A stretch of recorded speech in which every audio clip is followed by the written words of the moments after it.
You have poured a candle that looks perfect. The top is smooth, the colors are great, and it smells amazing. But then you lit it, and things go wrong. Either the flame is a tiny, weak flicker that's drowning in melted wax, or it's a huge, wild flame that's burning your jar and leaving black soot everywhere.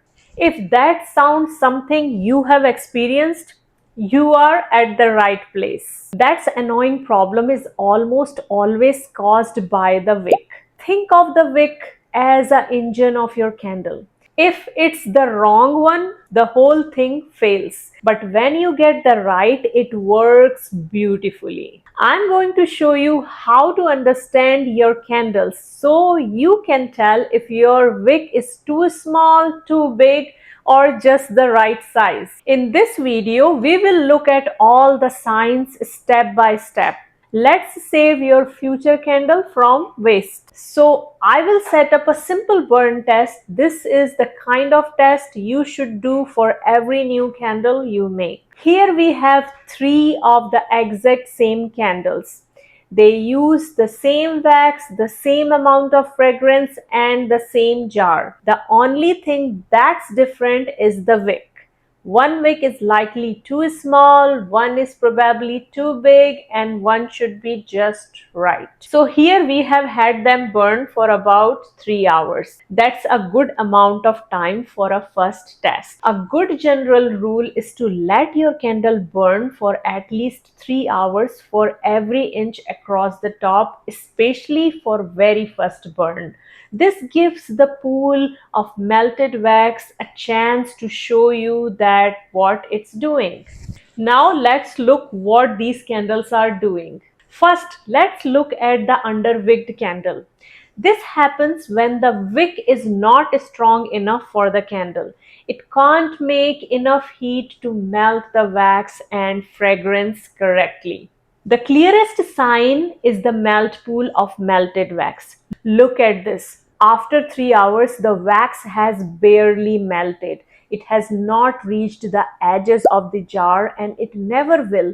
This is the start of tunneling. The flame will just burn straight down the middle, leaving the thick wall of wax around the jar. And unfortunately, all the wax and fragrance you paid for this candle will be wasted. And the flame itself, it's too small, it's weak, it's look like it's struggling. A flame that's too small is often less than half an inch tall and just look very weak. You will also see there is almost no black builds up or mushrooming the wick. This is because it is not pulling up enough wax to burn. While the mushrooming is bad, no mushrooming and tiny melt pool is also not a good sign. But in addition, you won't get enough smell because a small cool wax pool can't release fragrances into the air. So if you see a small pool of melted wax, the start of a tunneling and a weak little flame, your wick is too small and underwicked. Now let's look the other candle, the overwicked candle. At first, you might think this is really good because it's melting a lot of wax, but it's actually much more dangerous and just as bad as underwicked candle. This happens when the wick is too big and pulls up too much of wax too fast. The first thing you have noticed is the flame. It's not just a flame, it's a big, strong and dancing around a lot. This is not a nice, gentle flicker. It's a large, out of control flame. A flame this big is a sign that it's not burning cleanly, which leads to the next problem, which is called the shoot. So to understand shoot better, let me show you this candle which already have a shoot problem. See the rim of this jar? That's black stuff is shoot. That is unburned fuel and it makes mess that gets worse over the time.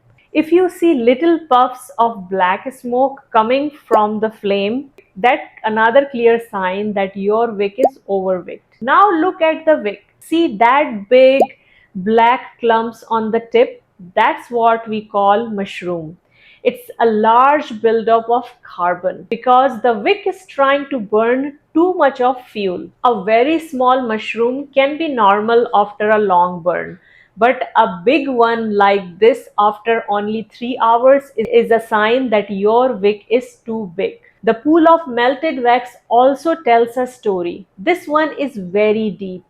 A good wax pool should be about a quarter to a half inch deep. This one is much deeper. It's creating too much heat and is burning your wax very quickly. And most important thing to remember is that an overwicked candle is not safe. The jar can get so hot that it might crack, which is a fire risk. If the jar is too hot to touch, you have a problem. So if you see a giant wild flame, black shoot on the jar, a big mushrooming on the wick, and a very deep wax pool, your wick is definitely too large. Now let's go to the third candle, which is the sweet spot. Okay, let's stop looking at the problem candles. Let's look at the winner, the properly wicked candle. This is what we want in our candle making. It has the right balance of safety, good performance, and it doesn't waste wax. Let's just look at the flame. It's calm, steady, shaped like a teardrop.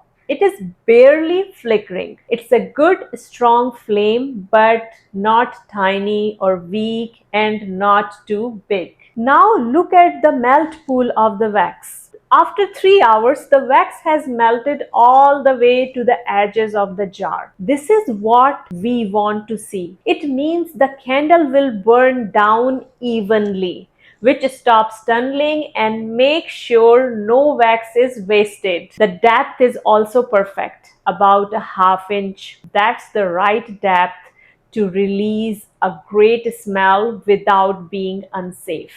And also notice what's not here. Shoot. Shoot is missing here. The candle is burning very cleanly. The wick might have a tiny bit of carbon on it, but it's nothing like a big black mushroom on your overwicked candle.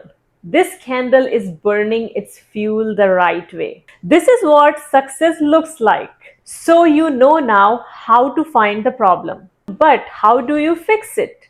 The answer is simple, but it takes some patience.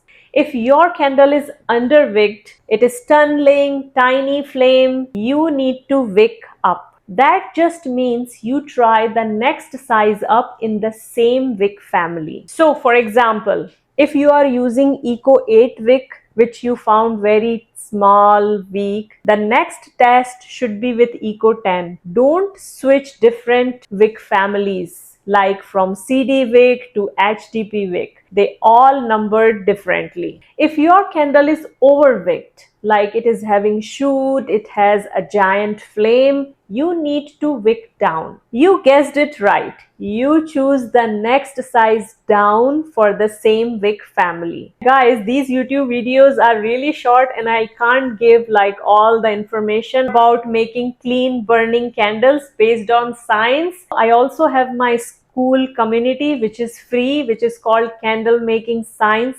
community, and where I have free courses and community of other candle makers. So if you are benefiting from the information which I'm sharing with you and would love to know more, I have provided school community link below and you can click there and join the community. And if this YouTube video was helpful for you, please don't forget to thumbs up and think about subscribing for more videos about science-based candle making. And I want to hear from you. What has been your biggest wicking issues? Share your story in the comment below.